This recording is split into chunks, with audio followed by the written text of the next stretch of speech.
ಕುಮಾರಸ್ವಾಮಿನ ಮತ್ತು ದೇವೇಗೌಡರ ಸಮಯ ಕೇಳಬೇಕು. ಎಲ್ಲರೂ ಅಲ್ಲಿವರೆಗೂ ಎಲ್ಲರೂ ಹೋರಾಟ ಇರಬೇಕು ಅಂತ ತಮ್ಮಲ್ಲಿ ಹೇಳ್ಕೊಳ್ತೇವೆ.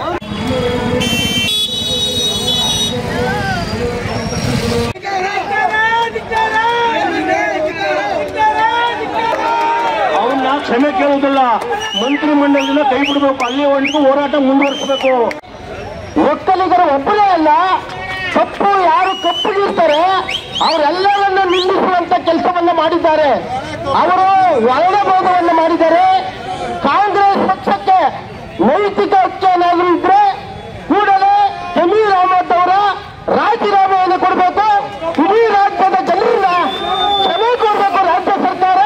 ಅವ್ರನ್ನ ಓಟ್ ಹಾಕಿ ಗೆಲ್ಲಿಸಿ ಈ ಅವರಿಂದನೇ ಬೆಳೆದು ಅವ್ರ ಮನೆ ಅನ್ನ ತಿಂದು ಅವ್ರಿಗೆ ನಿಯತ್ತಿಲ್ದೇ ಇರೋರ್ನ ನಾವು ಏನ್ ಮಾಡ್ಬೇಕು ಅಂತ ನೀವ್ ಅರ್ಥ ಮಾಡ್ಕೋಬೇಕು ಅಂದ್ರೆ ನಾವ್ ಅರ್ಥ ಮಾಡ್ಕೋಬೇಕು. ಇಂತ ಜಹೀರಮ್ಮ ಅಂತ ನನ್ ಬೇಡ. ಅವ್ರಿಗೆ ಧಿಕ್ಕಾರ ಇರ್ಲಿ, ಅವ್ರ ಪದ ಬಳಕೆ ಸರಿ ಮಾಡ್ಕೋಬೇಕು. ಅವ್ರು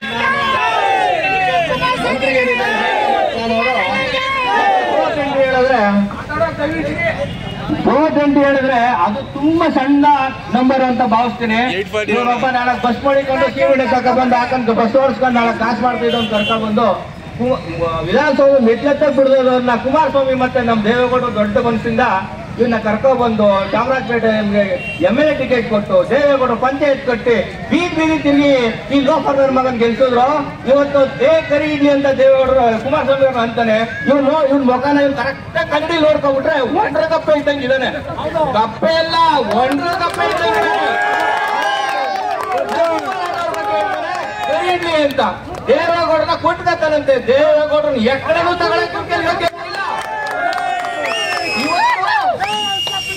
ಮಾಡಿ ಅಕ್ರಮ ಮಾಡಿ ಯಾವ ಜನಾಂಗ ಒಂದೇ ಜನಾಂಗ ಅಂತ ಕೇಳ್ತಾರಲ್ಲ, ಯಾವ ಮುಸ್ಲಿಮ್ಸ್ ಬೆಳೆಸವ್ ನೀವು? ಯಾವ ಮುಸ್ಲಿಂ ಬೆಳೆಸವನೆ? ದೇವೇಗೌಡರು ಜನಾಂಗದಲ್ಲಿ ಒಬ್ಬೊಬ್ರು ನಾಯಕ ಬೆಳೆಸಿದ್ದಾರೆ.